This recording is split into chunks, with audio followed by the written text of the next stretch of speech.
todos os profissionais que lidam com saúde, não só os infectologistas.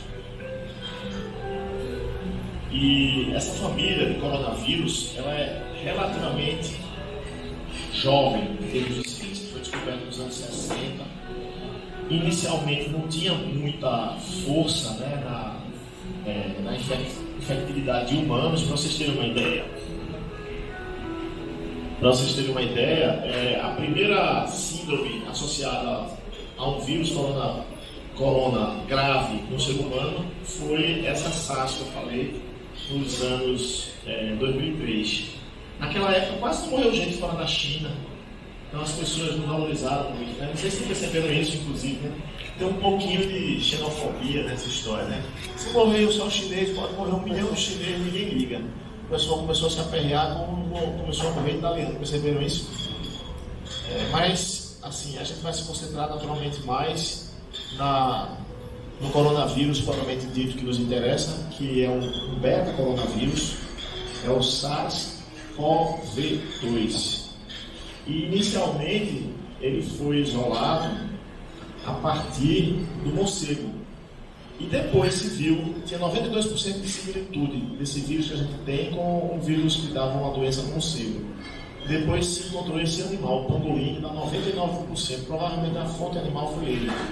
Como isso aconteceu? O ser humano invade, né, todos os rincões da Terra, e a China tem esse problema de arranjar proteína a qualquer custo, né? Então provavelmente eles entraram num ecossistema fechado, pegaram uma doença que era inicialmente restrita ao reino animal, e o vírus, como ele é mutável, né, como aconteceu várias vezes com vários vírus, inclusive com HIV, inclusive com Ebola, houve uma mutação do vírus para a qual o ser humano não estava preparado.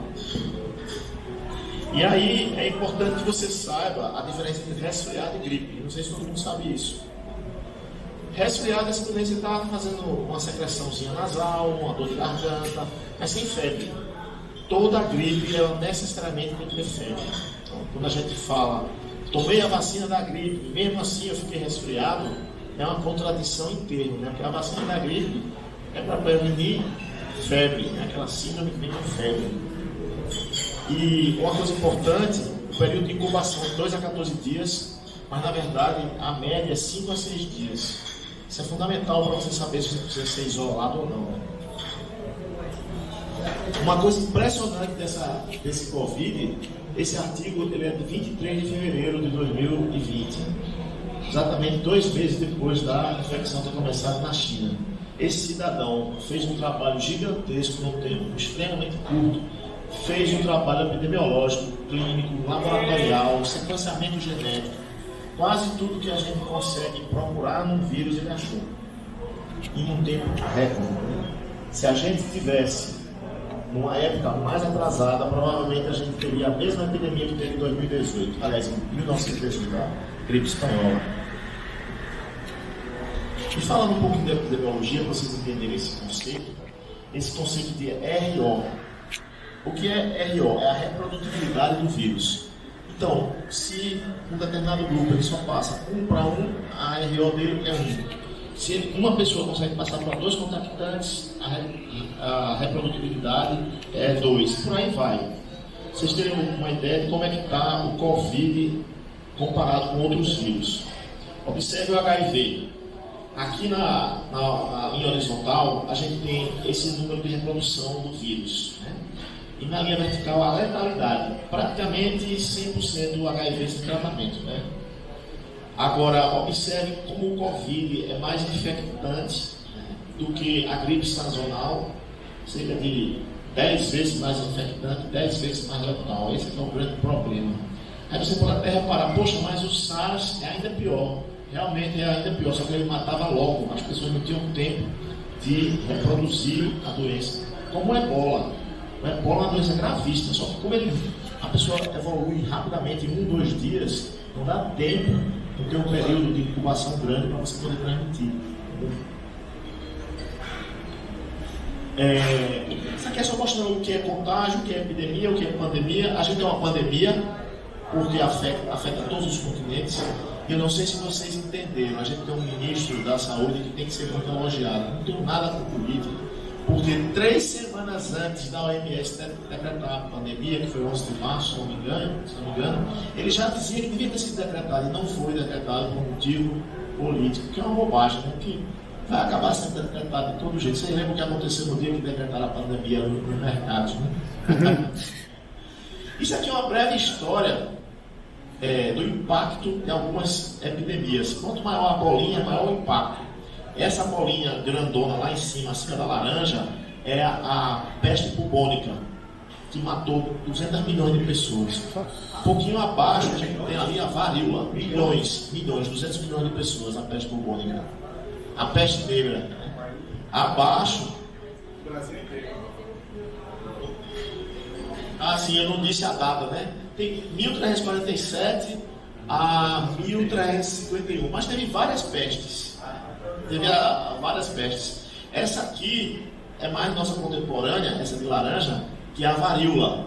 Aliás, se a gente tivesse uma epidemia de varíola hoje, muita gente ia morrer, né? Porque a vacinação última foi em 1979, eu sou vacinado.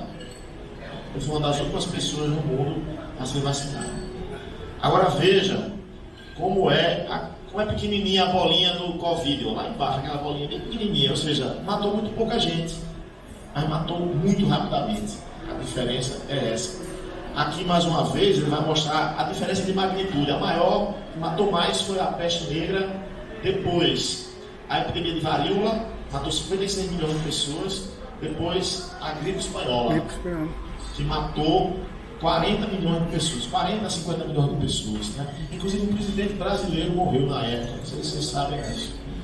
Engraçado até hoje. Ele fez um ditado popular, quando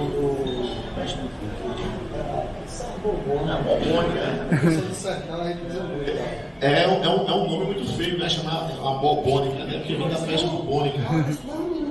Isso aqui é só para vocês entenderem o que é a diferença entre um caso suspeito e um caso confirmado, né? Então tem 3 situações possíveis. Partindo do princípio que você tem sintomas respiratórios e você tem febre, tem que ter febre para ser suspeição. Não existe gripe sem febre. Então, se você tem febre, sintomas respiratórios, teve um retorno de uma viagem internacional nos últimos 14 dias, ou teve um contato confirmado no suspeito, você é considerado um caso suspeito. E aí você vai ter que ser testado. Como é o teste? O teste, ele é um teste que faz uma ampliação do RNA, da secreção viral, né? Ele pega a secreção da garganta ou da orofaringe e aí vai tentar encontrar um pedaço de RNA viral. É um teste caro, mas que está disponível. A ANS, a Agência Nacional de Saúde Suplementar, obrigou os hospitais particulares e os laboratórios a terem disponibilidade. E se você precisa hoje, tem em Recife? Não. Está faltando. Porque eles não conseguem dar conta da demanda.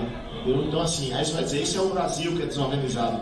Eu tenho 3 colegas nos Estados Unidos que dizem que hoje, agora de tarde, não tinha em nenhum lugar das cidades dele, nem em Miami, nem em Boston, nem em Nova York, disponível. Isso tem acontecido em todos os lugares. Tanto que hoje à tarde o ministro da Saúde disse que não vai mais testar casos suspeitos. Porque a orientação da OMS era testar casos suspeitos. Como ele não tem kit suficiente, ele vai testar só os casos graves. Ou seja, as pessoas precisarem ser internadas. Com isso, o que vai acontecer? Falsamente, o número de casos vai parecer baixo. E não é. Porque 80 a 85% das pessoas são assintomáticas. Elas não vão colocar nenhuma sintomatologia que evidencie o problema. Pois não? Claro, aqui é um diálogo. Então eu entendo que se não tiver sintoma respiratório, não é coronavírus, só febre? Não. O coronavírus ele é totalmente associado a sintoma respiratório, que é o que a gente chama de sintoma respiratório. Coriza, né, secreção nasal, dor de garganta, tosse, e o pior de todos para a gente é você ter aquela falta de ar. Porque você tem dispneia, como a gente chama, significa que seu pulmão já tem um grauzinho de comprometimento. Não, diarreia não é definição, porque esse vírus ele é da árvore respiratória só. Então qualquer outro sintoma fora disso... uma infecção na pleura, por exemplo, já... Ele não atinge a pleura. Não? Então... Só outras coisas muito mais graves. Se atingisse a pleura, você ia ver muita gente morrer. Porque o problema é que ele atinge o parênquima pulmonar. Então, ele leva rapidamente a uma dispneia. 5% dos pacientes precisam ser internados. E o grande problema dele é esse. Aqueles internados na UTI, porque internados é 15% a 20%. Os 5% que precisam ir para a UTI passam de 3 a 6 semanas na UTI. Muitos deles respirando por aparelho. Então, assim, eu vou mostrar depois o impacto disso no sistema de saúde, que muita gente pensa que não tem impacto, né? Mas eu queria me deter numa coisa para evitar que nós aqui pegássemos essa doença. Então, veja, essa doença é basicamente prevenível por evitar o contato próximo, para não ter aquele perdigoto, porque o perdigoto ele joga um aerosol no ambiente e o vírus ele consegue ficar algumas horas flutuando no ar, só que o número de partículas vai diminuindo exponencialmente. O pior é o contato direto de mão e principalmente da nossa mão com a nossa face. Existem estudos que mostram que a cada hora a gente toca 20 vezes a face.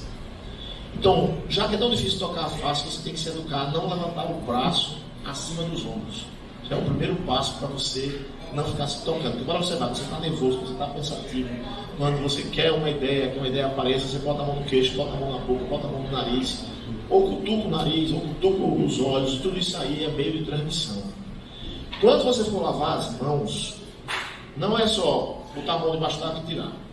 São de 20 a 40 segundos que você tem que lavar as superfícies, todas as superfícies, o dorso, a palma da mão, a área entre os dedos, as unhas. Essa é a hora que você não pode ter unha grande, né? O punho.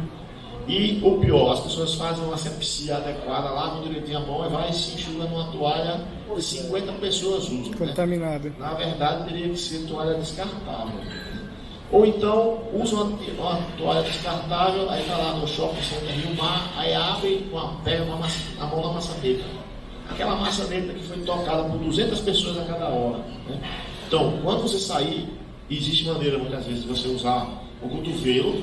Se a porta realmente estiver trancada, você tem que pegar um papel para poder se proteger, porque senão você não vai estar fazendo. O senhor mora em prédio? Eu moro em prédio. Como é que o senhor toca O elevador é impossível. Eu vi uma ideia hoje que O meu é impossível. O cara entrou no elevador e... Mas é porque depende do elevador. Tem elevador que ele precisa do toque. Ele não é a pressão, ele é um toque.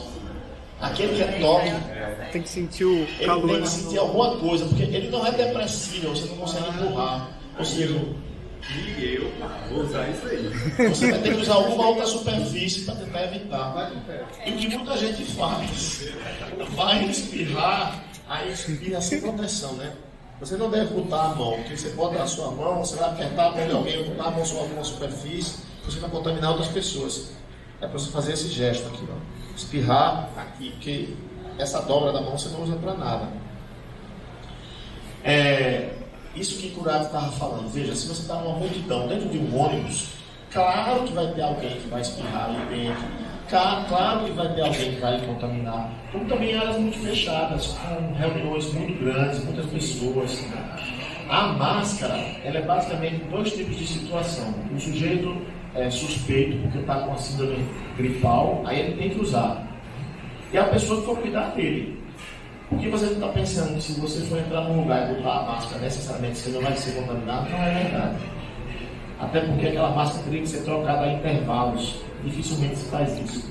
Eu já vi o cara passar uma viagem da Itália até aqui, não sei quantas horas, com a mesma máscara, não fez nada. A outra coisa, uma distância mínima de 2 metros entre as pessoas. Por quê?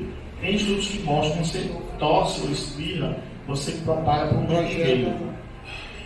Mas assim, quem estuda tuberculose sabe que isso não é bem verdade. As pessoas que estudavam tuberculose diziam que se propagava até 5, 10 metros, dependendo da pessoa que espirra. Né? Limpar com álcool os objetos que você tocar. Por exemplo, o que eu digo mais, o celular. A gente faz todo esse tipo de asepsia e joga o celular em todo lugar e depois vai pegar o celular e não usa. E aqueles limpadores de celular, você pode usar álcool também. Doutor, Oi. eu fui hoje no pediatra, aí meu filho, ele fui dar um cartão a ele. Aí eu disse, eu vou dar um cartão esse médico, né? Porque eu estava especial. Parecia um posto de gasolina. Aí eu pago eu tô legal, quando eu vejo da minha, eu tenho meu filho para aprender. Só que eu vi ele trouxe agora, como é que eu vou dar um cartão desse tamanho? Eu disse, cartão digital, claro, né? Só que ele não usa o WhatsApp. Eu vou fazer um teste, eu passei álcool em gel no meu cartão para ver se não desbotava. Eu digo, desbotou não, gente. Mas eu achei que parece como tem que cuidar, né?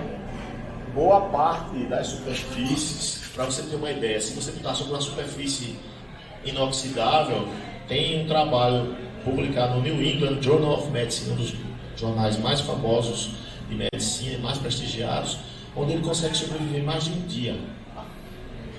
Então, assim, não vá pensando que as superfícies vão ser rapidamente dessecadas, porque a gente está no sol, que aqui não pega, né? Evitar sair de casa. Utilizar lenço descartável e se informar sobre métodos de prevenção. As pessoas às vezes não se informam. Isso aqui eu acho uma coisa chave. A gente se preocupa com a transmissão e se esquece da nossa imunidade. Faz tudo aquilo, né, de lavar as mãos, mas não come direito, não dorme direito, fuma. Cigarro, para qualquer síndrome respiratória, é a treva, né? Porque você está destruindo a sua árvore respiratória, aumentando o número de secreções, né? O volume de secreção, diminuindo a sua capacidade imunológica local. E se você é diabético, você tem que controlar a sua diabetes, porque a diabetes, o excesso de glicose, baixa a imunidade também. E aqui a gente vai botar um pouquinho de matemática, né? Porque na verdade epidemiologia é matemática. Comportamento de uma epidemia há muitos anos se mostrou que não obedece a várias vezes matemáticas, né? Então, vamos dar uma olhadinha na Itália. Eu esqueci de colocar alguma coisa sobre a China nesse primeiro momento, a gente vai falar mais na frente, que eu acho que a China é um caso irreprodutível no Ocidente. É impossível a gente conseguir fazer o que a China fez. Porque a gente teria que ser uma ditadura que não existe nesse grau no Ocidente, né? Mas a gente tem que aprender com a Itália, porque se você parar para pensar, a Itália teve péssimos resultados. O que foi que a Itália fez? A Itália acreditou na China. E a China disse que estava controlada a epidemia. E um monte de chinês foi para o norte da China e não foi testado. O norte da Itália não foi testado. Aí veja a progressão. O vírus começou na Itália em janeiro. Passou um tempão, 1, 2, 3 casos. Aí quando foi 25 de fevereiro, começou a aumentar, certo? E aí o aumento é exponencial. A gente tem hoje mais de 26 mil casos na Itália, com 2.500 mortos. Chegou ao ponto que eles publicaram hoje que não vão mais dar assistência a pessoas com mais de 80 anos. Se a pessoa estiver doente, ela vai ser deixada morrer. Por que isso? Porque ele não tem mais leitos de UTI, não tem mais respiradores, está se usando os respiradores das salas de cirurgia, cancelaram todas as cirurgias e não tem mais o que fazer. Então, alguma medida tem que ser, infelizmente, implementada, né? O problema também é o número de pessoas na UTI, 2.000 pessoas na UTI, sem perspectiva de sair a curto prazo, né? Então, é uma questão de demanda. A gente tem um número crescente de pessoas precisando de UTI e a gente não tem as vagas para oferecer.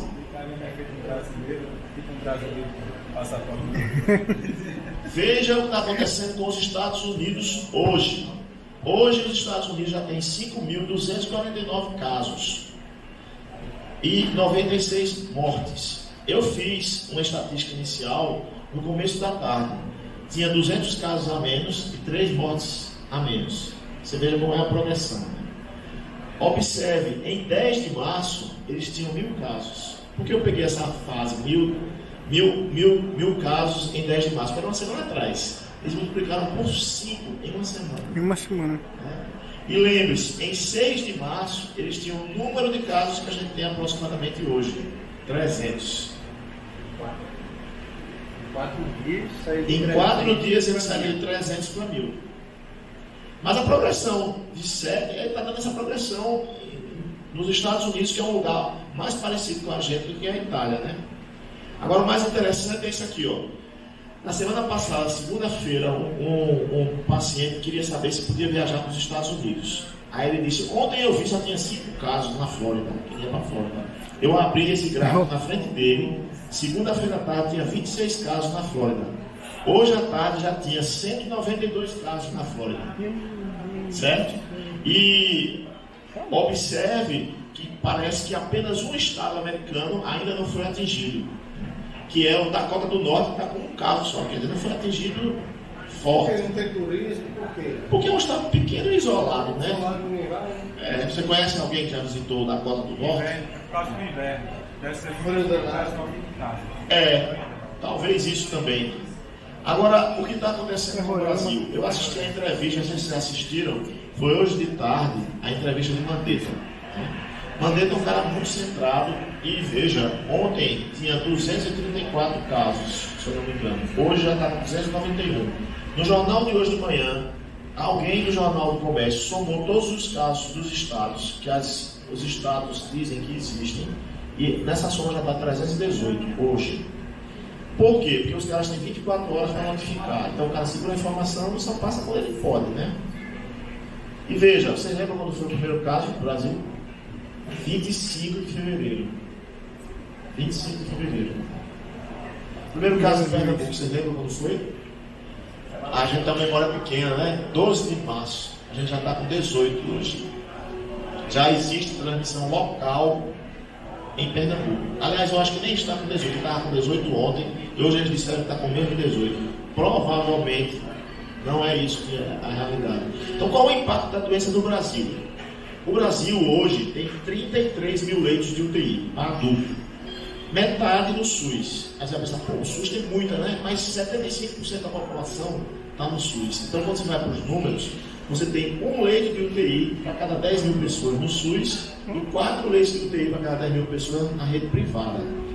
E aí, quando a gente compara o que aconteceu em Wuhan, Wuhan, na época mais sombria da infecção, se precisava de 2,6 leitos de UTI para cada 10 mil habitantes. Ou seja, mais de 2,5 vezes o que o Brasil tem para oferecer.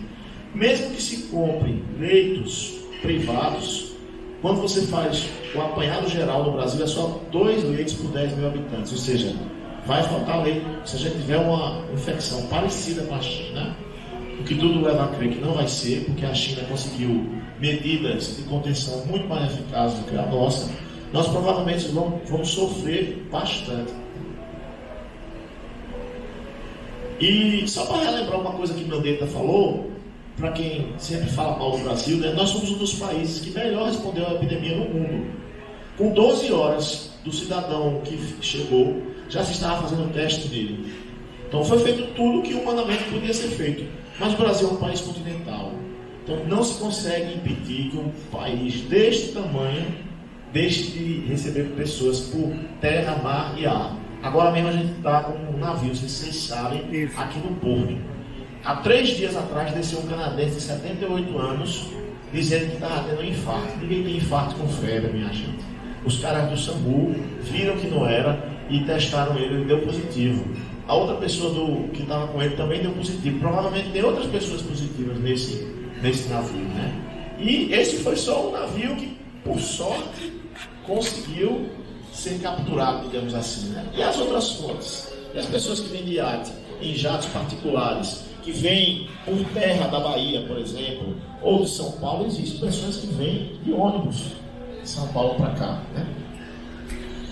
Qual é a nossa função como educadores? A gente tem que reduzir o impacto ao máximo. Essa curva, ela mostra o que acontece. Essa curva em rosa é o que acontece se ninguém fizer nada. Vai chegar um momento que o número de casos é muito acima da capacidade do sistema de saúde de resolver.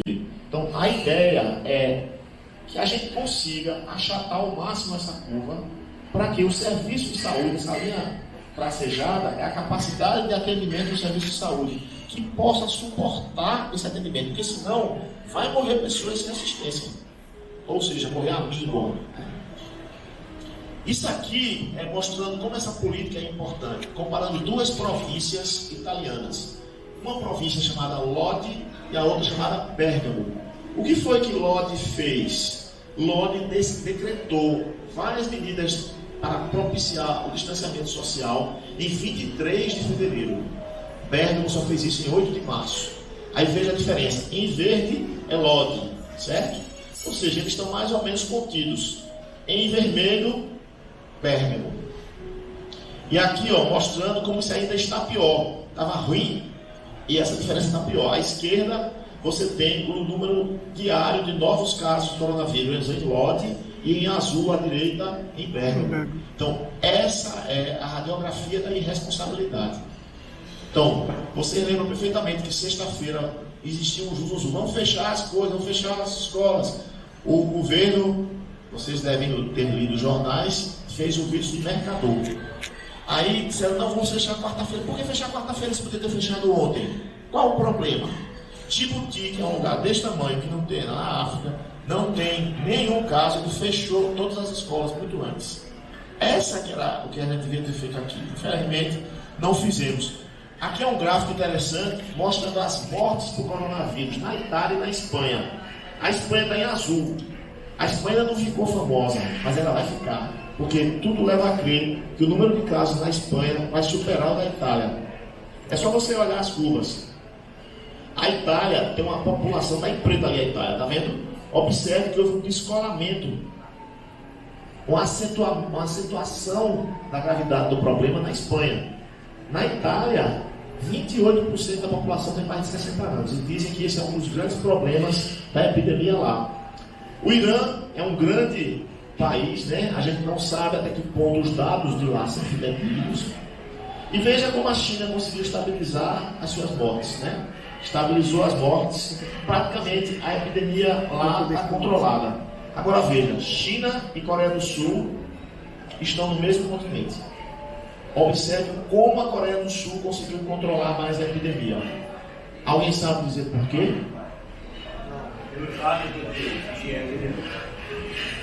No caso dos hábitos de higiene foi o Japão. O Japão conseguiu uma disciplina maior que a Coreia. No caso da Coreia, é o país do mundo que tem a maior quantidade de testes realizados por população.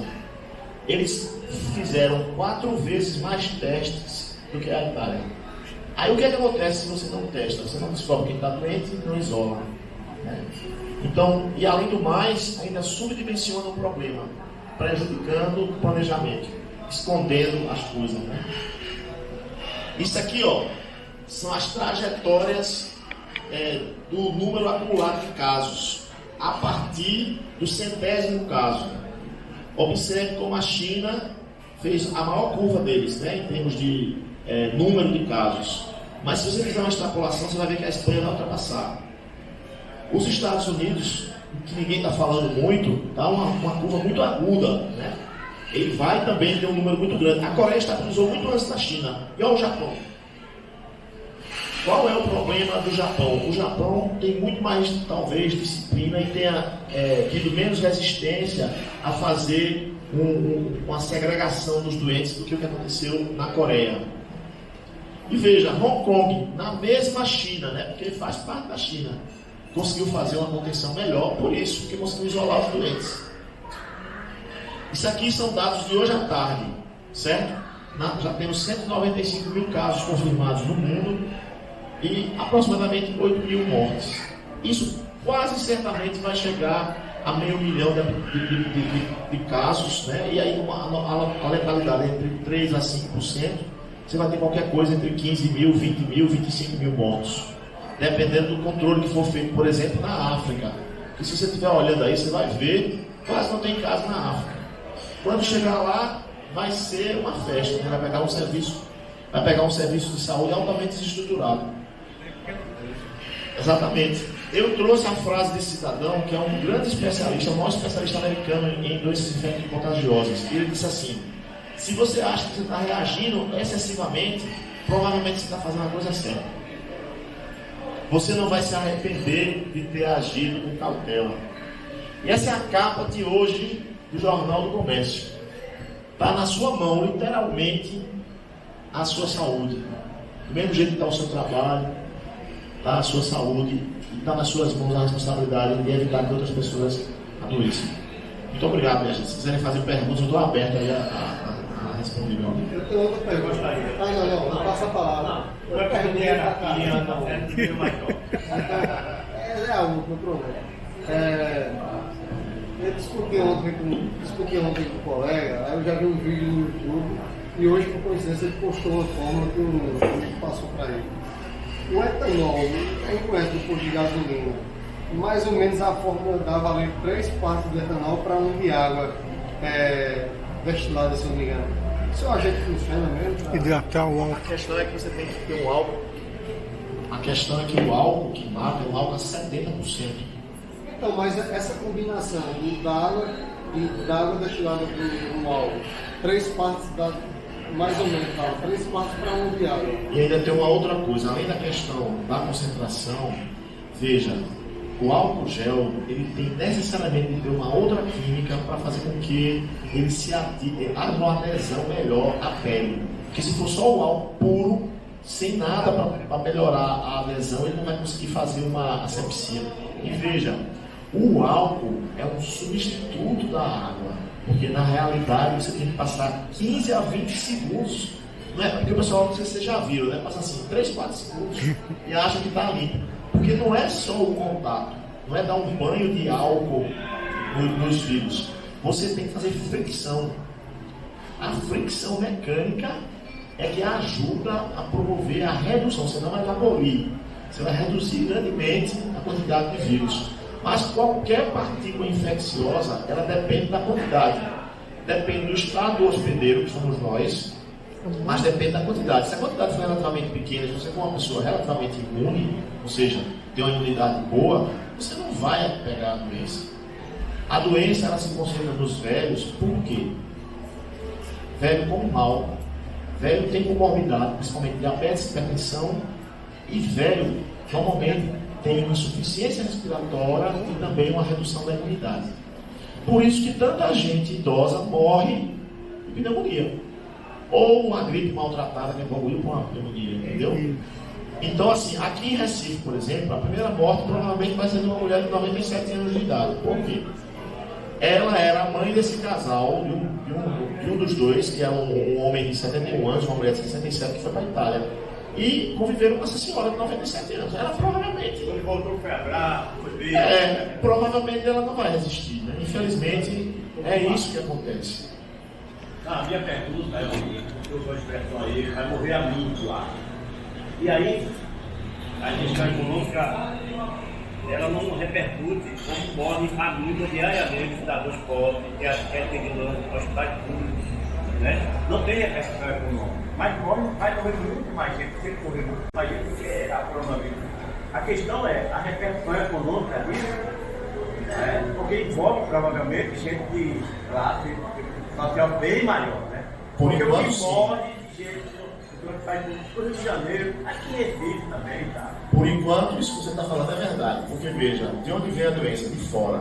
Então as primeiras pessoas que pegaram foram pessoas que foram para o estrangeiro.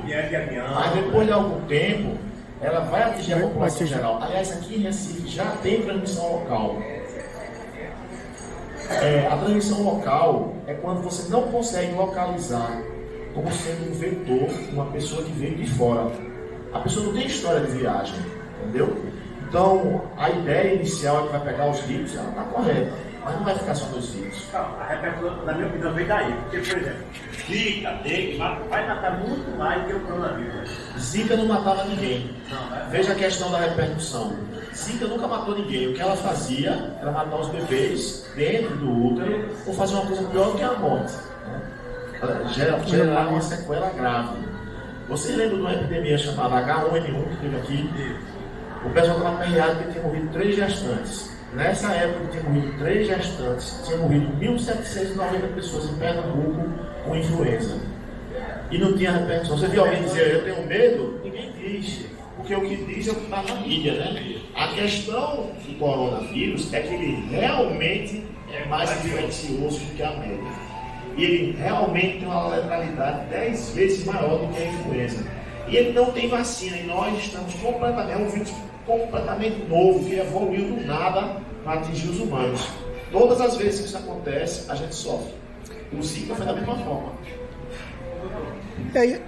E até, só para pegar o gancho, se fala em 2 mulheres brasileiras que descobriram aí o genoma do Sequenciamento. Isso. A questão é que hoje é relativamente fácil você fazer um sequenciamento, né? O problema é que não é só o sequenciamento, porque é uma complexidade gigantesca, porque você tem que saber como é que ele se infiltra na célula. É só olhar, mal comparando, é olhar assim para Secate, tirei a foto de Secate, agora eu vou dizer o que ele faz. Veja, é uma ilação, né? Ele vai ter que ver, pesquisar como o vírus vai agir. Aí ele faz uma vacina, você já viu, tem várias vacinas, né? Israelense, tem a vacina americana que foi testada hoje, já tem uma voluntária hoje testando.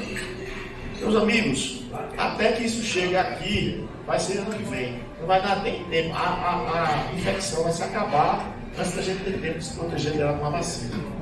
Por quê? Fazer diferente é correr um risco muito grande. Essas vacinas, principalmente essas coisas feitas na pressa, por um motivo econômico, né? Óbvio, muitas etapas são queimadas. Quando você queima muitas etapas, pode acontecer que aconteceu uma talidomida. Talvez aqui vocês não se lembrem ou não saibam o que é a talidomida. A talidomida era uma medicação excelente, que em 3 anos saiu da bancada para o uso em humanos.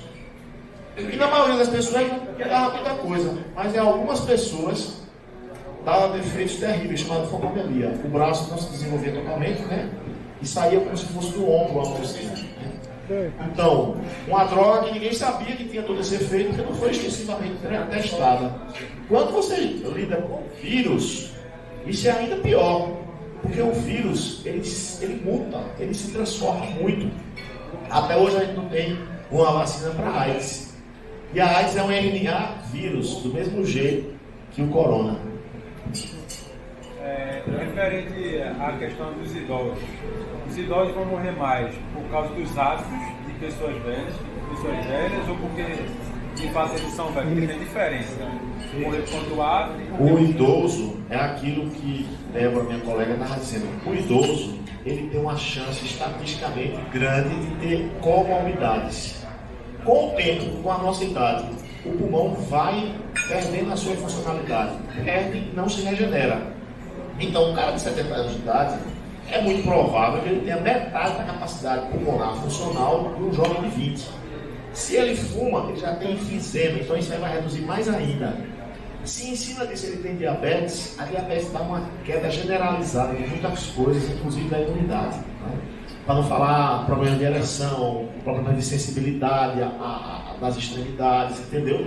Aí em cima disso tem um pouquinho de demência, então a pessoa não tem uma higiene tão boa, às vezes está na mão de um cuidador, aí 20 velhinhos sendo cuidados por uma pessoa só, né?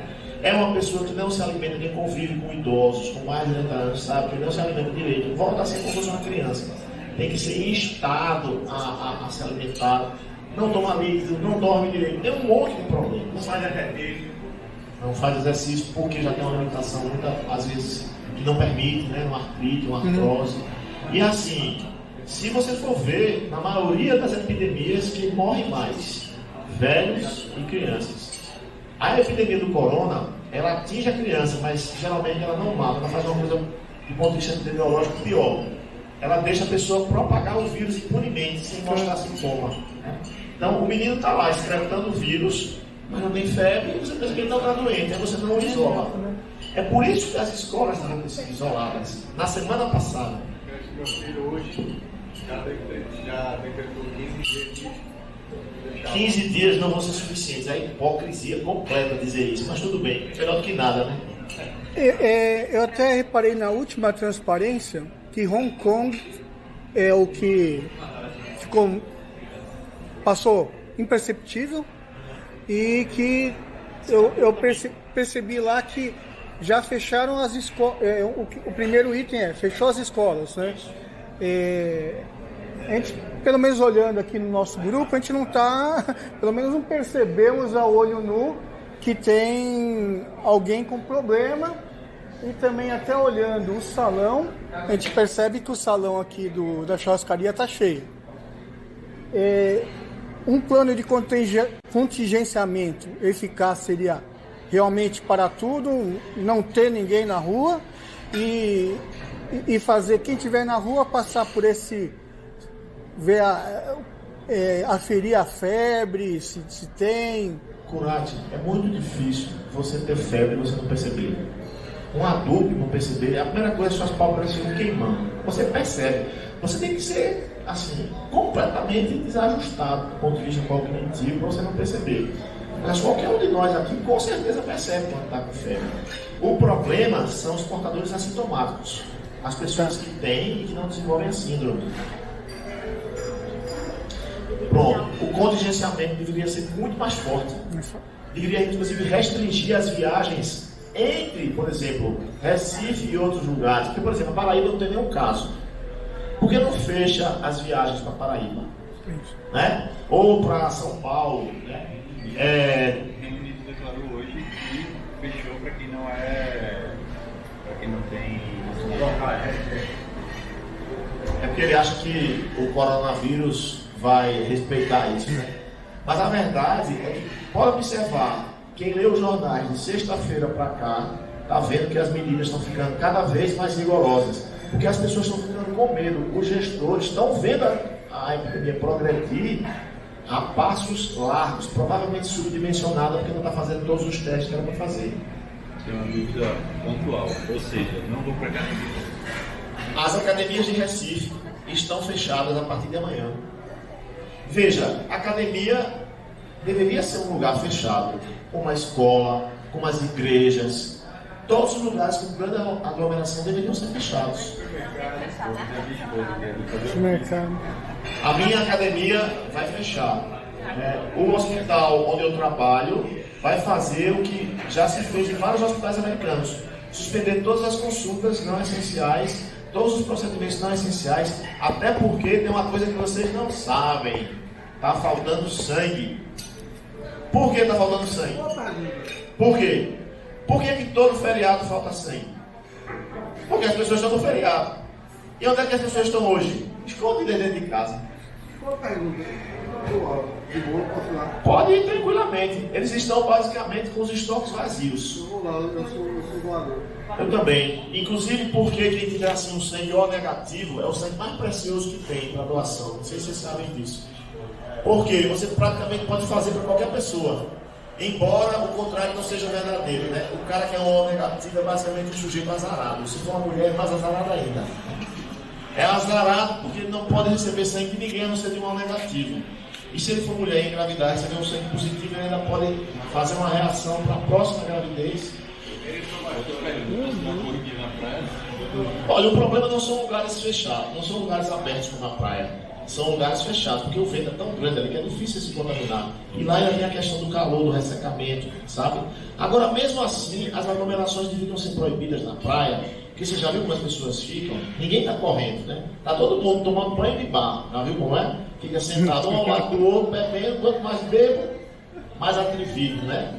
Aí, assim, domingo passado, não sei se vocês viram, no Rio de Janeiro estava proibida a aglomeração, mesmo assim, a praia estava cheia. Aí um amigo meu que mora em Miami mostrou o que aconteceu nos Estados Unidos. Enquanto aí a praia está cheia, lá tinha uns 200 policiais na praia correndo atrás dos poucos sujeitos que estavam querendo ficar lá. Porque os Estados Unidos, se disser que não é para você ficar na praia, você não pode ficar mesmo. Fala aí do calor da praia, a propagação do calor que a gente espera que seja menos aqui nos trópicos por causa do calor que o vírus sobrevive. É mito ou é verdade isso daí? Isso é o que a gente chama na pediatria de pensamento mágico, né? Aquelas crianças que acreditam em Papai Noel, que tudo é perfeito, que todas as pessoas são felizes. Porque veja, o nome disso chama-se você fazer uma ilação. Você acha que a contaminação lá está acontecendo por causa do inverno, mas não é pelo inverno em si. É pela aglomeração das pessoas, porque quanto mais inverno, mais as pessoas ficam indoors. Com tudo amontoadas, uma junto da outra.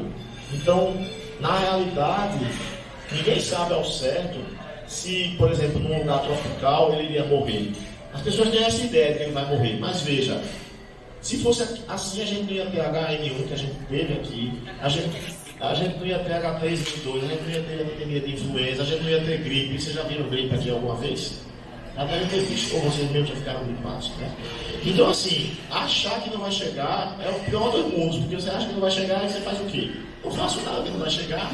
O brasileiro come feijão todo dia, eu já não quero dizer isso. O brasileiro come feijão todo dia, o brasileiro é uma pessoa feliz, não tem problema de imunidade, não vai pegar a doença. Infelizmente não é assim que funciona.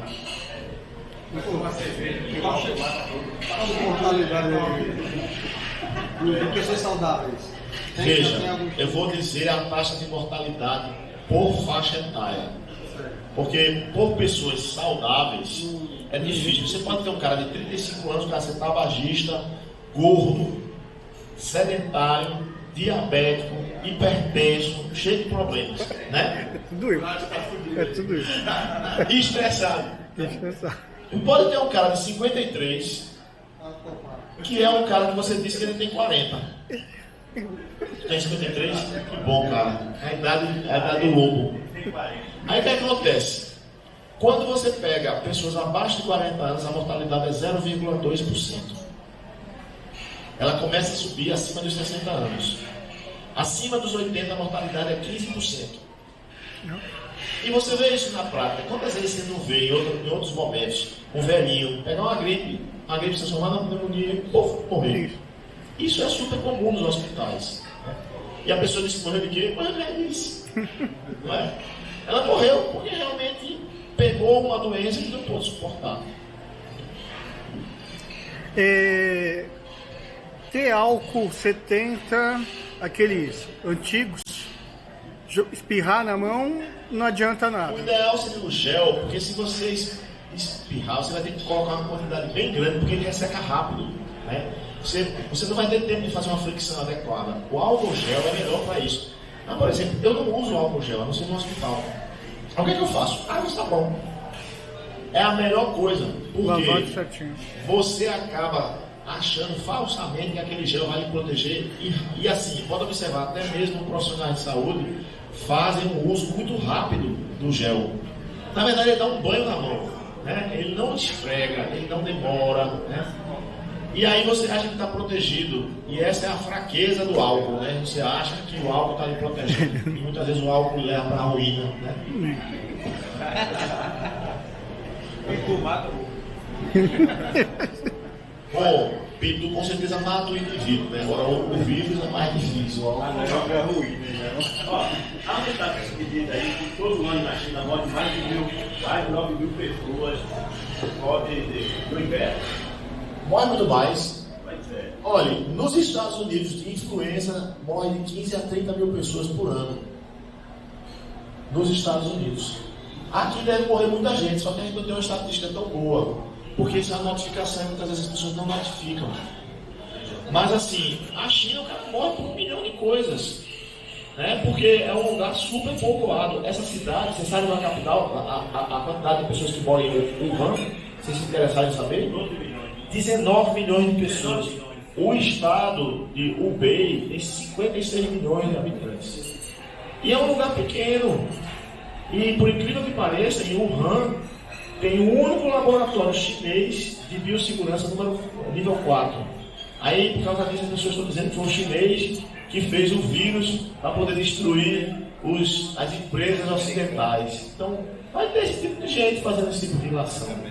Agora, vocês, só para terminar uma coisa, a fala de Mendetta, ele disse que a gente vai ficar com essa epidemia no Brasil mais 60 a 90 dias.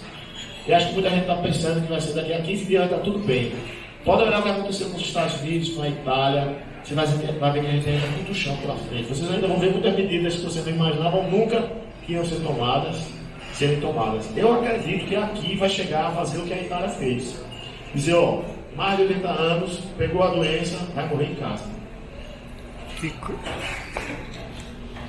Valeu, obrigado, doutor Elias. Obrigado a vocês por me ouvir. Obrigado, viu? Pela sua disponibilidade. Que aula, que show. Foi esclarecedor, a gente eu fiquei até meio. O senhor falando e eu. Ontem eu falei com o doutor Elias se a gente deveria ou não fazer o encontro. Aí ele foi categórico, não, vamos colocar os pingos Eu nos acho que is. vale o risco, cara. E mitos, né, e verdades sobre o vírus. A gente está aqui meio que, como a gente investe em bolsa, né, a gente compra o risco, né? Aqui normalmente tem 40 pessoas. 60 pessoas. Mas você veja que as pessoas estão subestimando ainda hoje aqui. Estão subestimando Tem muita o vírus. gente. É porque quando a gente vê o chinês morrer, a gente pensa que a gente não vai morrer, né? Isso aí só bata velho. E na verdade tirou bastante dúvidas, né? Acho que a gente, com isso a gente tem a noção de que melhor do que o álcool gel, não tem álcool gel para comprar na farmácia, vamos lavar direito as mãos, né? Você também não tem como saber se aquele álcool gel é álcool gel mesmo, porque naturalmente o brasileiro falsifica muita coisa. É verdade. Água mineral. Remédio, quanto mais. E daí eu com 53 anos, hipertenso, diabético, né, com estressado, colesterol, Você só tem uma vantagem. Você é uma pessoa disciplinada. mais ou menos. A gente tenta, né, na verdade a gente tenta ser disciplinado, tenta manter a nossa saúde em dia, ainda mais nesse tempo de vírus, uma epidemia aí no ar, então vamos tomar cuidado. Acho que o negócio é mais sério do que a gente pensa, né? Então tomar essas devidas precauções, não estar muito perto de outras pessoas é essencial. Começamos aqui apertando a mão um do outro, né? Já foi uma coisa errada, né? Mas vamos nos policiar agora daqui para frente, porque a gente fazendo a nossa parte, a gente consegue aí pelo menos diminuir o risco de continuar essa progressão geométrica de contaminação, né? A gente está pegando as cadeiras aqui, daqui a pouco a gente tem que lavar a mão.